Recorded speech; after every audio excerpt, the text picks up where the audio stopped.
औज़ुबिल्लाहि बिस्मिल्लाहिर्रहमानिर्रहीम। अस्सलाम वालेकुम viewers, welcome to Flourish Learning. और आज हम लोग बात करेंगे कि ENG 1 की तैयारी आपने किस तरह करनी है और इसका जो पेपर होता है वो किस तरह का होता है। ठीक है, चाहे वो मिड टर्म का पेपर हो या फिर चाहे वो फाइनल टर्म का पेपर हो, तो आपने उसके अकॉर्डिंग, ठीक है, आपने यानी कि फ़ाइनल के रिलेटेड फ़ाइनल के लिए या फिर मिड टर्म के लिए आपने तैयारी किस तरह करनी है। आपका तरीक़ाकार तो एक ही होगा, ठीक है, लेकिन आपका जो सिलेबस होगा वो तो डिफरेंट होगा, लाजमी बात है। लेकिन जो आपका मेन तरीक़ाकार है वो आपका तैयारी के लिए एक ही होगा, और वो क्या होना चाहिए वो इस वीडियो में इंशाल्लाह आपको डिटेल में बताऊंगा। इस वीडियो को देखने के बाद ENG 1 को लेकर आपके जितने भी क्वेश्चन हैं, ठीक है, कि इसका पेपर क्या होता है, इसके पेपर में क्या चीज़ शामिल होती है, आपको क्या चीज़ स्किप करनी चाहिए, आपको क्या चीज़ याद करनी चाहिए, ठीक है, किस टाइप के क्वेश्चन होते हैं, MCQs किस टाइप के होते हैं, कहाँ से आते हैं। तो ENG 1 को लेकर जितने भी क्वेश्चन हैं आपके माइंड में, तो इंशाल्लाह इस वीडियो को देखने के बाद वो तमाम क्वेश्चन ख़त्म हो जाएंगे। ठीक है, वीडियो स्टार्ट करने से पहले मैं आपको एक बात बता दूं कि अगर आप इस वीडियो को पूरा नहीं देखेंगे, ठीक है, तो फिर आपको इस वीडियो को यानी कि ऐन मुमकिन है कि कोई ना कोई बीच में जो पॉइंट ऐसा हो कि आप वीडियो को उस पॉइंट को स्किप कर दें और आप आगे चले जाएं। और अगर वो एक पॉइंट स्किप हो गया, ठीक है, कोई एक पॉइंट वो हो सकता है, क्योंकि मैं यहाँ पे जो जो पॉइंट्स आपको बताऊँगा वो काफ़ी इंपॉर्टेंट है। हर पॉइंट एक पॉइंट से ज़्यादा इंपॉर्टेंट है। तो जब अगर कोई एक पॉइंट स्किप हो गया तो लाजमी बात है कि आपको फिर ENG 1 उस तरह का फ़ायदा नहीं होगा जो आप चाह रहे हैं या जो मैं आपको बता रहा हूँ। ठीक है, तो इसलिए वीडियो आपने एंड तक देखनी है और मुकम्मल देखनी है, बीच में स्किप नहीं करना। अगर स्किप कर देंगे कोई पॉइंट आपका स्किप हो जाएगा, और उसके बाद जब स्किप हो गया तो उसके बाद लाजमी बात है आपको फ़ायदा नहीं होगा, और उसके बाद फिर आपने कहना कि सर हमें आपकी जो आपने मेथड बताया तो उसको फॉलो करने के बावजूद हमारे अच्छे मार्क्स नहीं आए। ठीक है, तो इसलिए आपने वीडियो स्किप नहीं करनी। आपने जो जो चीज़ मैं बताऊँगा बेशक आप लोग साथ नोट डाउन कर लें, इस चीज़ का आपको फ़ायदा होगा। सबसे पहले हम लोग बात करते हैं कि इसका जो पेपर होता है, ठीक है, बल्कि सब पेपर पर जाने से पहले सब लोग इस पेपर पर जाने से पहले हम लोग ये बात करते हैं कि इसका जो यानी कि पेपर के अंदर चीज़ें आती हैं, ठीक है, वो कहाँ से आती हैं। ठीक है, अब जब आपने वर्चुअल यूनिवर्सिटी में एडमिशन लिया है तो काफ़ी लोगों ने आपसे ये भी कहा होगा, आपने पूछा होगा या उन्होंने ख़ुद कहा होगा कि जो ENG यानी कि वर्चुअल यूनिवर्सिटी के जितने भी सब्जेक्ट्स हैं, ठीक है, तो उनके जो पास्ट पेपर्स हैं, अगर आप सिर्फ उनको कर लें तो आप अच्छे मार्क्स ले जाते हैं। ठीक है, अगर ये बात आपको काफ़ी लोगों ने कही है तो ठीक है, और अगर किसी ने नहीं की तो आप बिल्कुल इस बात के लिए तैयार रहें कि आगे यानी कि इन फ्यूचर लोग आपको ये बात कहेंगे कि वर्चुअल यूनिवर्सिटी में जो यानी कि पेपर्स होते हैं, पास्ट पेपर्स आते हैं, जो पेपर्स पहले हो चुके हैं उन पेपर्स को आप अच्छे अंदाज से कर लें तो आपकी तैयारी बड़े अच्छे अंदाज से हो जाती है। लेकिन ये जो रूल है ये किसी हद तक ठीक है। किसी हद तक ठीक का मतलब कि ये रूल ENG 1 को फॉलो नहीं करता। इन अदर वर्ड्स के ENG 1 में आपके जो पास्ट फाइल्स होती हैं, ठीक है, पास्ट पेपर्स होते हैं, उनके अंदर से कोई चीज़ नहीं आती।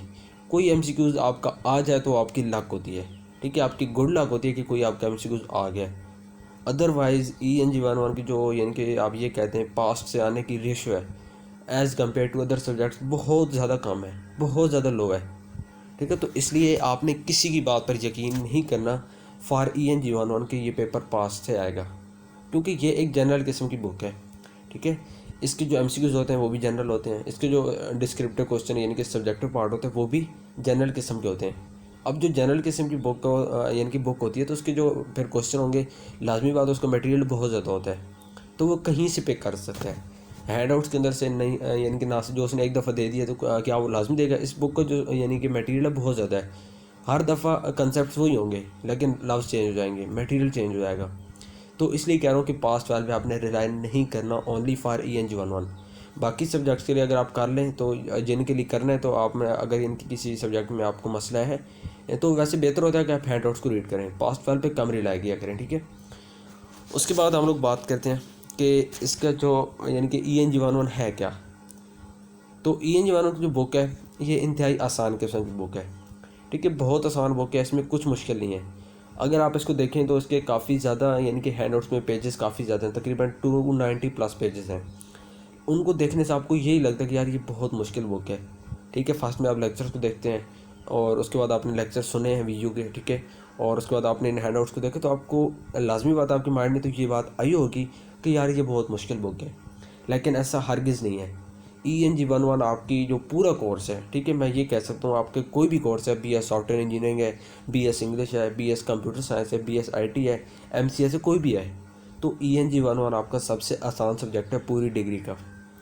ठीक है, ये एक ऐसा यानी कि सब्जेक्ट है जो आपको 4 CGP भी देता है, यानी कि 4 CGP भी आप इसमें ले सकते हैं, ईज़िली ले सकते हैं। ठीक है, अब वो किस तरह लेनी है, तो उसके लिए सबसे पहले देखें कि ये जो ENG-11 है इसका जो मटेरियल है, ठीक है, वो बेसिक है। बेसिक मतलब कि आज तक आप जो कुछ इंटर लेवल तक पढ़ते आए हैं, स्टार्ट से लेकर प्ले ग्रुप या नर्सरी से लेकर आज तक जो कुछ आपने इंटर लेवल तक पढ़ा है, बेसिक इंग्लिश, ठीक है, क्योंकि जो आज तक आपने इंग्लिश पढ़ी वो बेसिक थी, इतनी एडवांस इंग्लिश आपने नहीं पढ़ी। ठीक है, एडवांस इंग्लिश आपकी अभी स्टार्ट होगी। तो आज तक जो आपने पढ़ी है वो बेसिक इंग्लिश थी। तो उस इंग्लिश पर अगर तो आपको ग्रिप हासिल है, तो फिर मैं आपको ये कहता हूँ कि आप बेशक अगर बुक्स ना भी पढ़े ना, ठीक है, तो आप इजीली 3+ ले जाएंगे, 3.0 3.1 3.2 तक भी आप इजीली ले जाएंगे बग़ैर तहरीके, 0% तहरीक के साथ, क्योंकि आपको इंग्लिश पे ग्रिप हासिल है। और जिस बंदे को इंग्लिश पे ग्रिप हासिल हो, ठीक है, बेसिक इंग्लिश की बात करूँ, जिस बंदे को बेसिक इंग्लिश पे ग्रिप हासिल हो तो उसके लिए ENG-1 बहुत आसान है। लेकिन कोई ऐसा बंदा जो हमेशा इंग्लिश से भागता आया हो, ठीक है, चाहे वो मैथ का स्टूडेंट है या कोई भी है, ठीक है, क्योंकि आपको पता है कि हर बंदे की जो स्किल्स होती हैं वो डिफरेंट होती हैं। कोई मैथ्स में एक्सपर्ट होते हैं, कोई इंग्लिश में होते हैं। जो मैथ में होते हैं वो बहुत कम इंग्लिश में एक्सपर्ट होते हैं, यानी कि उनको इंग्लिश आती नहीं होती। और जो इंग्लिश में होते हैं एक्सपर्ट, तो उनको मैथ बहुत कम आती होती है। ठीक है, तो मैं खुद इस तरह की हूँ कि इंग्लिश पर है लेकिन मैथ पर नहीं है। इस तरह काफ़ी होते हैं जिनको मैथ पर ग्रिप होती है, इंग्लिश पर नहीं होती। तो उनके लिए जो आज तक मैथ से इंग्लिश से हमेशा भागते आए हैं, उनके लिए ENG-1 में लाजमी बात है मसला बनेगा। तो उस मसले को ख़त्म करने के लिए अब क्या किया जाए, उसके लिए आपने तैयारी कहाँ से करनी है। सबसे पहली बात, इनके दोबारा अब अगर आप हैंडआउट्स को देखें, हर जो आपका लेक्चर है, हर लेसन है, बहुत लेंथी है, ठीक है, लेकिन उसके अंदर 60 से 70% जो चीज़ें हैं वो इर्रेलीवेंट है। इर्रेलीवेंट मतलब कि उनका आपके एग्ज़ाम से कोई ताल्लुक़ नहीं है, वो सिर्फ़ और सिर्फ आपको समझाने के लिए बताई गई हैं कि ताकि आपके कंसेप्ट क्लियर हो जाएं।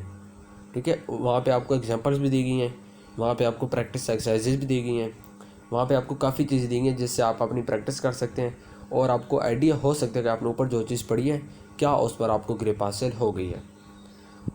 उसके बाद इसके जो पेपर होता है उसमें शामिल क्या होता है, इसके जो डिस्क्रिप्टिव क्वेश्चन होते हैं, ठीक है, MCQs का तो आपको पता है कि MCQs यानी कि एक क्वेश्चन और 4 उसके ऑप्शन होते हैं, वो तो आपको पता है। उसके बाद जो डिस्क्रिप्टिव क्वेश्चन यानी कि सब्जेक्टिव पार्ट, तो उसमें ये चीज़ शामिल होती है। उसमें आपके आ जाते हैं ट्रू फॉल्स, सबसे पहले true fill in the blanks and true false.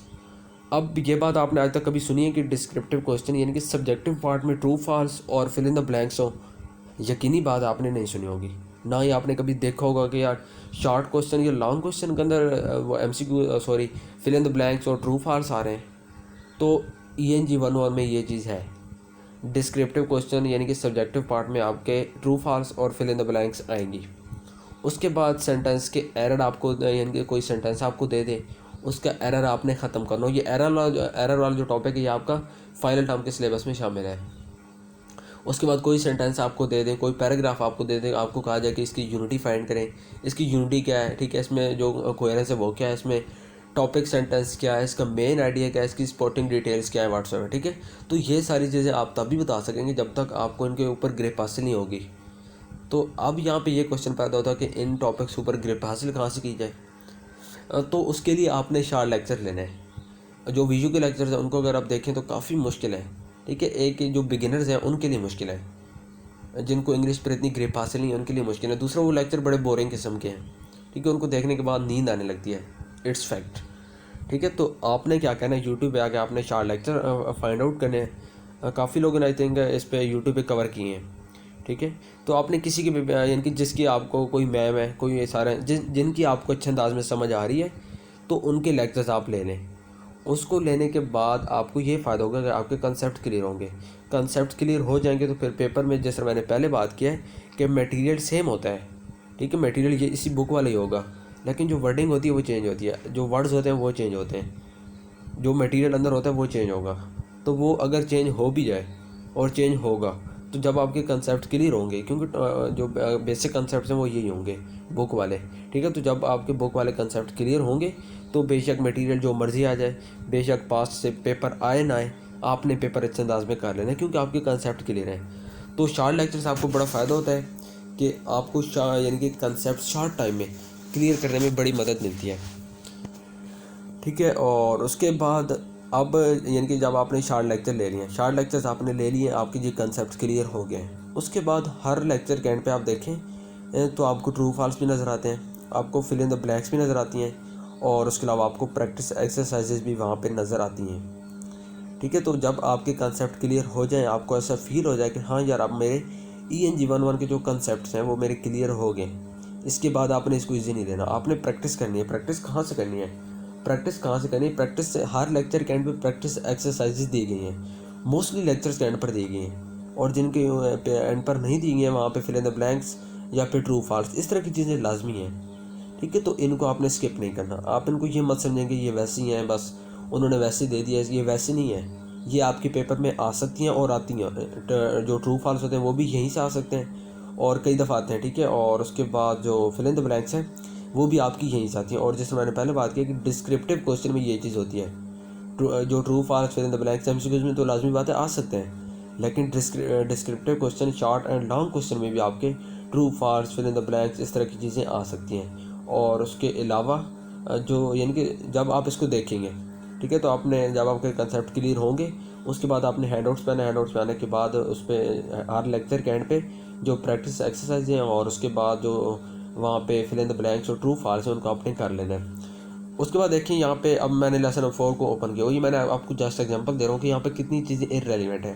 अब इस टॉपिक का ये जो लेसन है इसका नाम देखिए, टॉपिक मेन आइडिया, कि इसमें जो आपने टॉपिक और मेन आइडिया के बारे में आप पढ़ेंगे कि किसी भी सेंटेंस के अंदर जो टॉपिक होता है वो क्या होता है, और किसी भी पैराग्राफ के अंदर जो मेन आइडिया होता है वो क्या होता है, उसको फाइंड कैसे किया जाता है। तो अब यहाँ पे देखिए एक पहला पैराग्राफ आपको दिया गया है, इसका आपके पेपर से कोई ताल्लुक नहीं, ये सिर्फ आपको समझाने के लिए दिया गया। इस तरह आप देखें सेकंड पैराग्राफ, इस तरह थर्ड, फोर्थ, ठीक है, फिफ्थ, सेवन्थ और उसके बाद सिक्स। तो यहाँ पे अब देखें, अब ये पैराग्राफ 1 है, इसको उन्होंने आपको बता दिया इसका टॉपिक क्या है। देखें गौर से, topic a computer is a machine, या ये इसका टॉपिक है, ये इसका यानी कि मेन चीज़ है। उसके बाद मेन आइडिया क्या, यानी कि जिसको आप उर्दू में कहते हैं मरकज़ी ख्याल। तो ये जो पूरा पैराग्राफ है इसका एक मरकज़ी ख्याल भी होता है, लाजमी बात है कि इसमें वो क्या चीज़ बताने की कोशिश कर रहा है, वो क्या उसका मरकज़ी ख्याल क्या। उसके बाद सपोर्टिंग डिटेल्स, सपोर्टिंग आइडिया या सपोर्टिंग डिटेल्स, तो ये वो डिटेल्स होती हैं जो मेन आइडिया को या टॉपिक को सपोर्ट कर रही होती हैं, ठीक है, उसी के इर्द गिर्द घूम रही होती हैं। तो ये 3 चीज़ें आप देखें, जब आप इन पैराग्राफ को रीड करेंगे आपको आइडिया हो जाएगा कि जी टॉपिक सेंटेंस क्या होता है, उसके बाद सेंटेंस के अंदर मेन आइडिया क्या होता है, या पैराग्राफ के अंदर मेन आइडिया क्या होता है, या पैराग्राफ के अंदर जो यानी कि सपोर्टिंग डिटेल्स होती हैं वो क्या होती हैं। इसी तरह पैराग्राफ 3 को देखें, यहाँ पे भी वही बात, टॉपिक आपको बता दिया गया, मेन आइडिया बता दिया गया। तो इसी तरह ये चीज़ आपके पेपर में आ सकती है, कोई पैराग्राफ वो पिक कर सकता है, अगर यहाँ से कर ले तो भी ठीक है, कर सकता है, और इसके अलावा कहीं और से भी वो यानी कि कोई भी आपको पैराग्राफ दे सकता है। जब तक आपको ग्रिप हासिल नहीं होगी कि टॉपिक क्या होता है, मेन आइडिया क्या होता है, सपोर्टिंग डिटेल्स क्या होती हैं, इनको कैसे फाइंड किया जाता है, तो तब तक आपको बेशक जितने मर्जी पैराग्राफ दे दीजिए, आपकी प्रैक्टिस नहीं होगी, आपको नहीं पता होगा कि इसमें टॉपिक क्या है, इसमें मेन आइडिया क्या है, इसमें सपोर्टिंग डिटेल्स क्या है। तो इस चीज़ का आपको आइडिया शॉर्ट लेक्चर से ही होगा, शॉर्ट लेक्चर्स को लेने के बाद प्रैक्टिस करने से ही होगा। तो इसमें प्रैक्टिस ज़्यादा ज़रूरी है। ठीक है, शॉर्ट लेक्चर्स आप लेंगे आपको ये फील होगा कि मेरी तैयारी बड़े अच्छे अंदाज में होगी है, और बिल्कुल ऐसा फील होता है। लेकिन इस तरह नहीं होता, जब आप पेपर में जाते हैं प्रैक्टिकली आपने करना हो तो वहाँ पे आपको सब मिक्स हो जाते हैं कि यार ये चीज़ मैंने पढ़ी तो थी, लेकिन वहाँ पे आपकी जो माइंड होता है मिक्स हो जाता है, हर चीज़ मिक्स कर देता है। ठीक है, तो आपने शॉर्ट लेक्चर को लेने के बाद प्रैक्टिस लाजमी करनी है। जिस तरह मैंने यहाँ पे बात किया कि ये चीज़ें इररेलेवेंट है, इसका आपके जो पेपर है उससे कोई ताल्लुक नहीं है। हाँ ये है कि आपको कोई और पैराग्राफ दे दे, ठीक है, कंसेप्ट आपके यही होंगे कि वो आपको कोई पैराग्राफ दे दे, आपको कहा जाए टॉपिक इसका क्या है, इसके जो मेन आइडिया वो क्या है, इसका सपोर्टिंग डिटेल क्या है, वो आप लिखें। अब एक एक सेंटेंस में आपने बताना है कि ये इसका मेन आइडिया, ये टॉपिक है, ये इसकी सपोर्टिंग डिटेल्स है। तो जब तक इनके लेकर आपके कंसेप्ट क्लियर नहीं होंगे आपके लिए मसला होगा। तो इसी तरह जो बाकी लेक्चर्स हैं उनके अंदर भी यही चीज़ शामिल है। अब यहाँ पे देखें ये कुछ ट्रू फॉल्स भी दिए गए हैं, ठीक है, अब यहाँ पे देखें ये ट्रू फॉल्स दिए गए हैं। अब इन ट्रू फॉल्स को भी आपने रीड करना है, ठीक है, इनके आंसर ट्रू है फॉल्स है, वो आप अगर पूरे लेक्चर को रीड करें आपको आइडिया हो जाएगा कि ये आंसर करेक्ट है या आपके आंसर ये फॉल्स हैं। उसके बाद देखें यहाँ पे, ठीक है, तो ये ट्रू फॉल्स भी आपके पेपर में आ सकते हैं। जैसे मैं बता रहा हूँ कि हर लेक्चर के एंड पे true false fill in the blanks दिए गए हैं और उनको आपने अच्छे अंदाज में देखना। उसके बाद यहाँ पे देखें ये फिल इन द ब्लैंक्स दी गई हैं, ऊपर वर्ड्स में आपको बता देंगे इन लफ्ज़ों के अंदर से जो नीचे फिल इन द ब्लैंक्स इनके अंदर लफ्ज़ आएंगे। तो इस तरह की चीज़ें आप देखें तो ओवरऑल अगर आप देखें, जैसे मैं पहले आपको बता रहा हूँ बार बार कि बुक बहुत आसान है, इसको आपको मुश्किल इसलिए लगती है कि ये काफ़ी लेंथी है, इसमें कई चीज़ें ऐसी हैं जो आपको नज़र आती हैं तो आपको लगता है कि यार ये बहुत मुश्किल है, मैं फर्स्ट टाइम रीड कर रहा हूँ। ठीक है, मुश्किल है लेकिन बहुत ईजी है। ठीक है, मुश्किल इसलिए है कि आपको इंग्लिश पर ग्रिप हासिल नहीं है, ठीक है। अगर आपको इंग्लिश पर ग्रेप हासिल है तो फिर आपको ENG 111 को लेकर बिल्कुल टेंशन लेने की ज़रूरत नहीं है। बहुत आसान बुक है, आपको इंशाल्लाह ये 4 आउट ऑफ 4 CGP भी देगी। ठीक है, आपने जो मैंने आज आपको मेथड बताए हैं, इन मेथड को आपने अगर फॉलो कर लिया, ठीक है। सबसे पहले मैंने आपको बताया कि पेपर में होता क्या है, सब्जेक्टिव क्वेश्चन में क्या होता है, ट्रू फॉल्स वगैरह, और उसके बाद आपने तैयारी कहाँ से करनी है। तैयारी के लिए 4 लेक्चर का आपको बताया है, उसको लें, साथ हैंडआउट्स को ओपन करें, अपने कंसेप्ट को जितना हो सकता है क्लियर करें। जब तक कंसेप्ट क्लियर नहीं होंगे, ENG 111 की तैयारी आपके अच्छे अंदाज में नहीं होगी। ठीक है, तो उम्मीद करता हूँ आपकी आज की वीडियो पसंद आई होगी, और इसके बाद इंशाल्लाह नेक्स्ट वीडियोज़ में मैं ट्राई करूँगा कि पार्ट 3-1 हो गया, ISL 201 और इस तरह के जितने भी सब्जेक्ट्स हैं, तो मैं मैक्सिमम सब्जेक्ट्स के बारे में आपको बता सकूँ कि इसकी तैयारी आपने किस तरह करनी है। ठीक है, तो अगर स्टिल आपको किसी किस्म का कोई मसला हो ENG 101 में, ठीक है, तो आप मुझसे पूछ सकते हो। और इसके अलावा यहाँ पे एक और बात आपको बता दूँ कि इसके जो क्विज़ वगैरह आते हैं, ठीक है, क्विज़ भी आपकी पास फाइल से, जैसे मैंने पहले बात की है कि पास फाइल पे आपने रिलाई नहीं करना कि क्विज़ 1 की कोई और फाइल आपको नज़र आ गई है, उसको आप देखें तो आपके इनके क्विज़ उसके अंदर से आ जाएंगे, या एक बंदे के क्विज़ आप देखें जो हो रहे हैं तो आप कहेंगे मेरे भी क्विज़ वही होंगे। तो हर बंदे का जो क्विज़ होता है वो दूसरे से डिफरेंट होता है। ठीक है, ये अगर आपको बात पहले नहीं पता थी तो आप ये नोट कर लें कि हर बंदे का क्विज़ दूसरे बंदे से डिफरेंट होता है। ठीक है, तो जब तक आपकी तैयारी नहीं होगी, जब तक आपके कंसेप्ट क्लियर नहीं होंगे, आपके लिए ENG 111 भी बड़ी मुश्किल बुक होने वाली है। हालांकि ये मुश्किल है नहीं, लेकिन अगर आप इसके कंसेप्ट को क्लियर नहीं करेंगे, कंसेप्ट क्लियर करेंगे बड़ा आसान से तरीके से 4 लेक्चर लें, साथ प्रैक्टिस करें बस, तो आपके कंसेप्ट क्लियर होंगे। कंसेप्ट क्लियर होंगे, वहाँ पे आप जो चीज़ उसके अंदर से आ जाएगी, ठीक है, तो उसको आप वहाँ पे इजीली राइट कर सकेंगे।